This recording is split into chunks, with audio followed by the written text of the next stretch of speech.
I demand justice. Someone has married my brother. No. She took him to Hawaii. Get out of here. They have moved into a large, expensive home where they make love constantly. I hate when that happens. Arrest her at once without delay. Who? Debbie, my brother's wife, the temptress of Waikiki. Who are you? What are you? Who moved the rock? Officer, you must issue a subpoena. I believe they own... Gomez, no. A Buick! Just leave. Leave quietly. Leave now. Don't make me call Ringling Brothers. Welcome to the Blokebusters Minicast episode 2, as of right now, maybe 3. My name is Paul, and as you can probably tell, Brian is not here.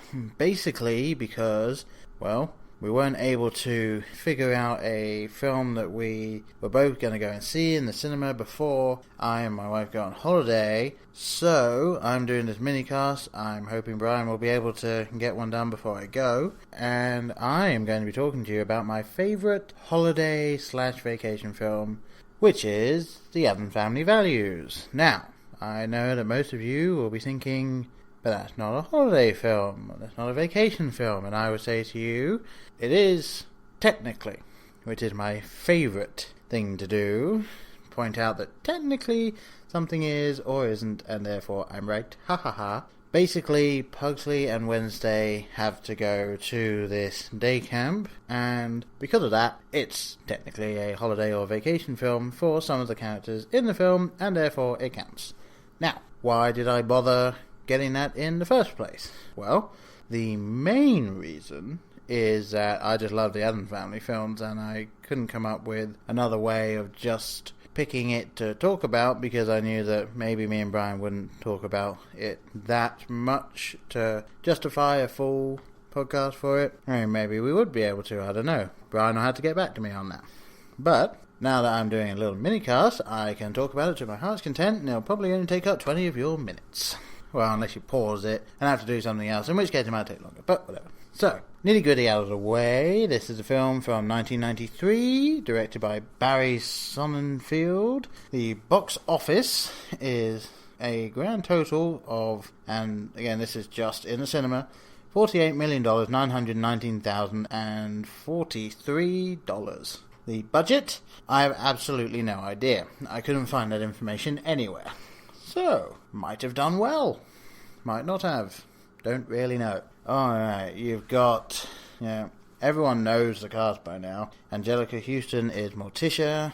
Someone is Gomez. I can't pronounce this name, I'm sure. Raul Julia or something like that. Unfortunately, I believe this was his last film because he died shortly after it was released, which is a big shame because he's just fantastic in this film, as he was in the first one as well. Christopher Lloyd doing a wonderful job as Fester. Christina Ricci as Wednesday. Joan Cusack is Debbie Julinski, and she is the character that ends up marrying Fester.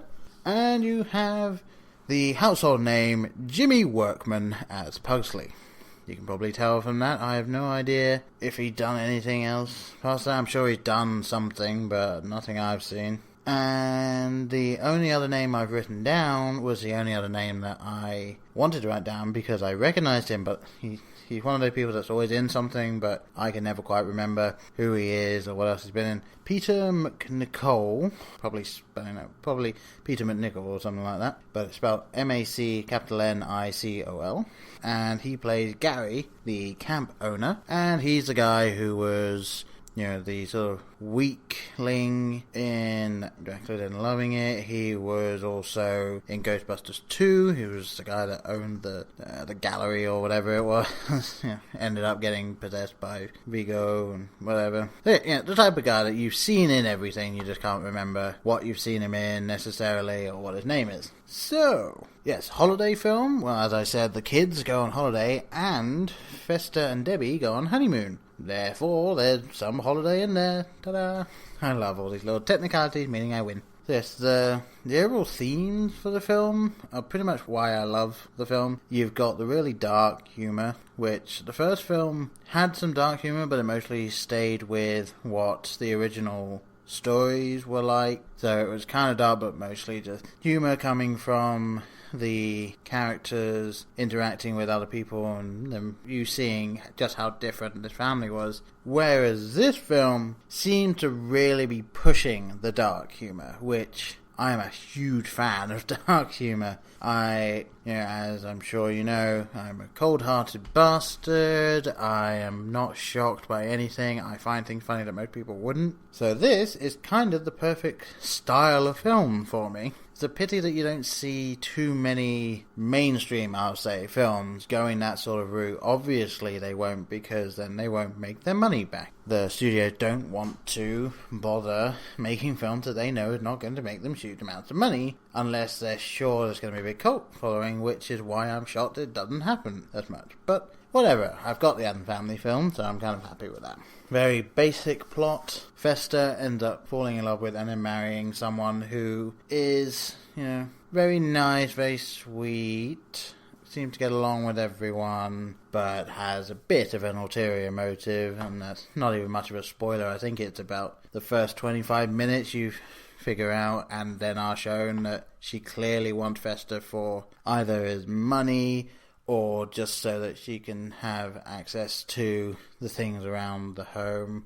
Probably going to take the money and then steal some antiques and stuff like that. And she makes them send the kids off to camp, which gives you all of the hilarious interaction with the overly cheerful campers and camp owners. And yeah, it's just very funny the way that everyone is interacting with them and that they just flat out refuse to even budge on how they are. And if I went to this camp, I'd be exactly the same, because it's almost my hell, really. Having to go to camp, I don't like camping anyway, and then having to be around everyone who is so cheerful, and everyone who is just, how are we doing today? We're gonna go do some swimming thing, yay! Like, no one's like that, and anyone that is, I'm not sure I necessarily want to hang out with for longer than half an hour. So yeah, I wouldn't really want to be stuck there for, I don't know how long it is, several weeks.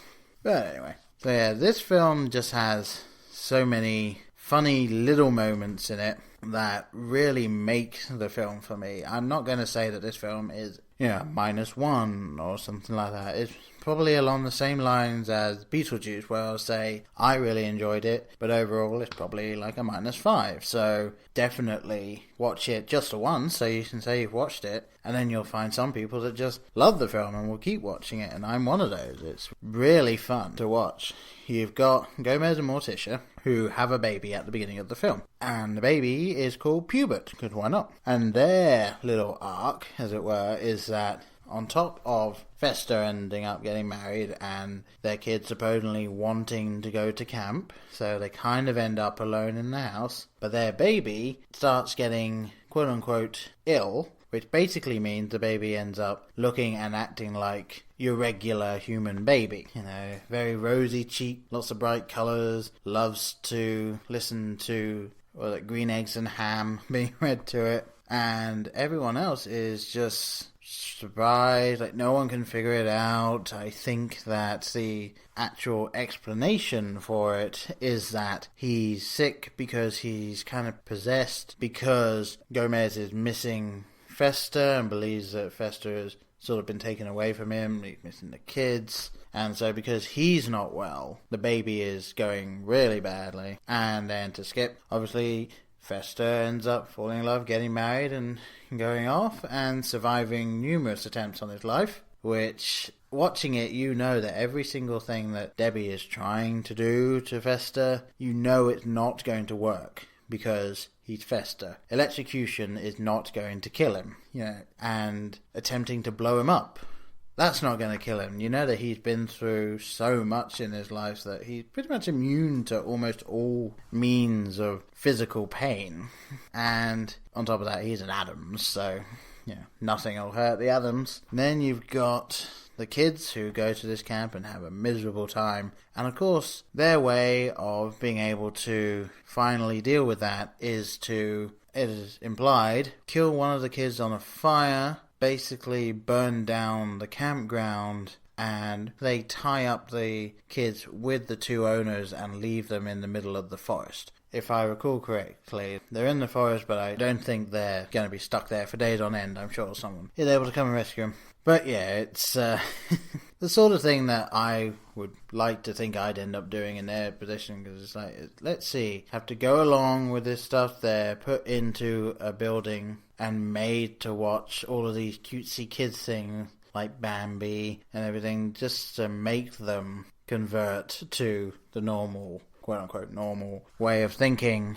And you know that when they finally say, oh yes, I'm going to do it, I'm very sorry, you know that something's up. I mean, there's no way that Wednesday Addams would go along with it. So yeah, I mean, it's just one of those films that I love to watch whenever it's on. I'm sure I've said that about 3 or 4 times now, but I just can't hammer home how much this film is. It's not a guilty pleasure, because I don't feel guilty about loving it, but it's just real fun, and I can't not watch it whenever I see it's on. You've got people like Nathan Lane plays the policeman behind the desk when Gomez and Morticia turn up to say that Fester has been kidnapped by his wife. And he's playing the person who would have a normal reaction to the news that this woman has taken this man to Hawaii and made love to him every night and arrest her without delay. Like, yeah, I believe one of his lines is, who are you? What are you? Who moved the rock? Like, how do these people actually exist? And to be honest, I wish there were more people like them in the world, because that would kind of make it a more interesting place than it is now. But that's just my little ranting on how normal isn't exactly the best way forward. I love it when there's always something that's a little bit off, and everyone that just wants to be quote-unquote normal, I would just say to him, do you even know what normal is? I'm going on a bit of a weird tangent there, but whatever. So, yeah, the Addams family, who couldn't love them? You've got Thing, which is just a hand that moves, because why not?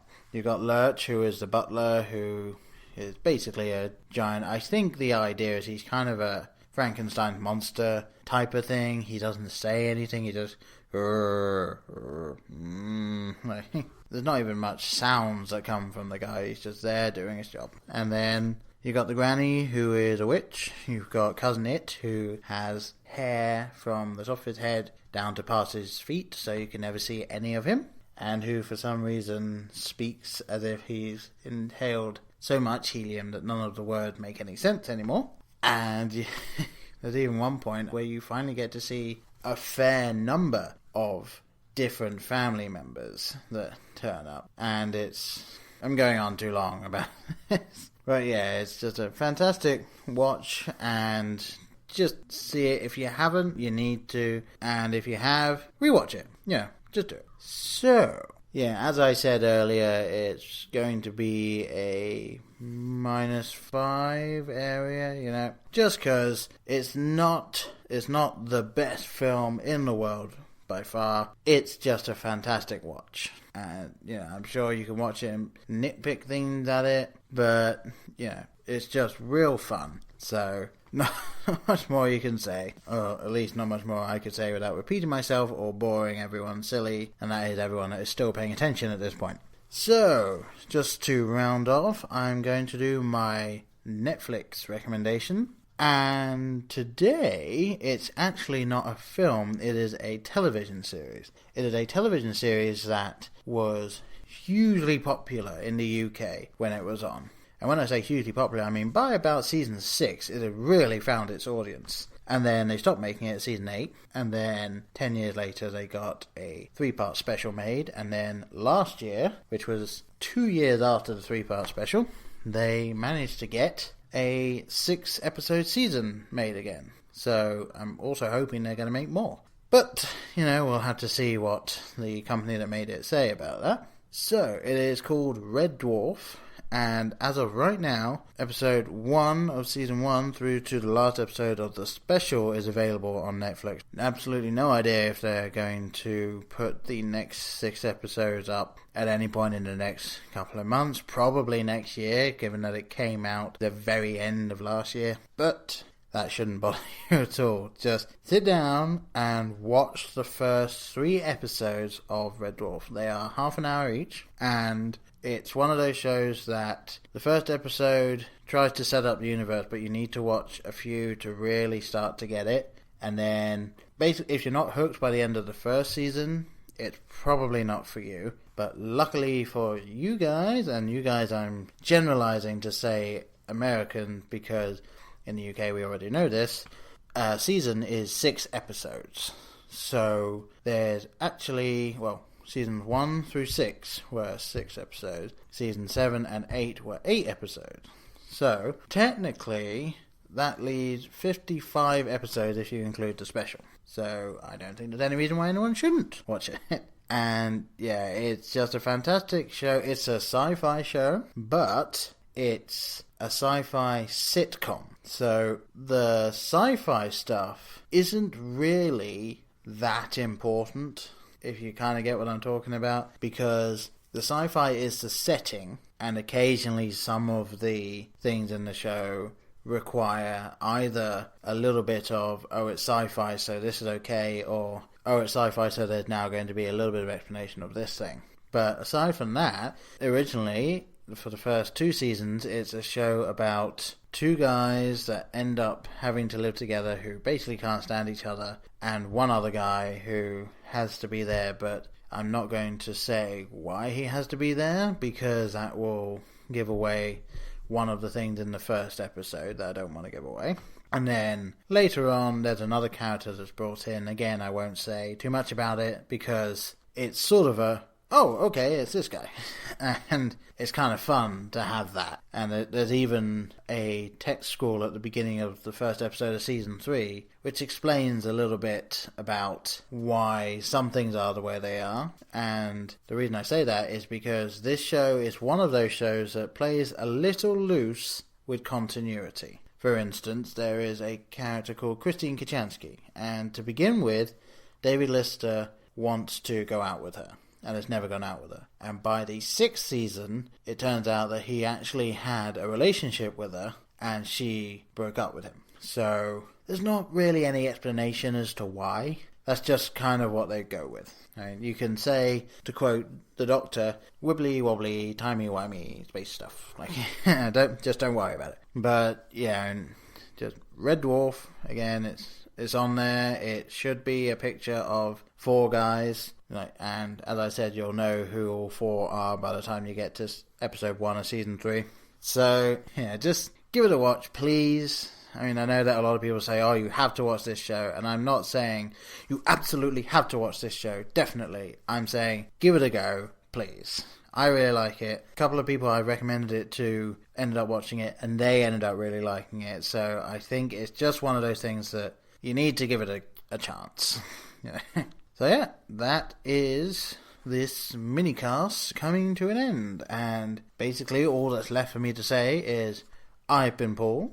And if you want to get a hold of us at all, we're on Twitter, and the handle is @Blokebusters. We're on Facebook, just search for the Blokebusters podcast or Blokebusters, I'm sure we'll be on there. And you can email us at contact@blokebusters.us or blokebusterpodcast@gmail.com, whichever one you feel like doing. Rate us on iTunes, give us 5 stars. Even if you don't like it, just give us a 5 stars, please. No skin off your nose. And yeah, just hopefully we'll be able to record something the Wednesday that I get back, and that should be out by the end of the weekend after that. So have fun on your breaks if you have them, and if you don't, just have fun listening to this. Yay! I know you've already listened to it, but listen to it again. I'm sure it'll be lots more fun the second time.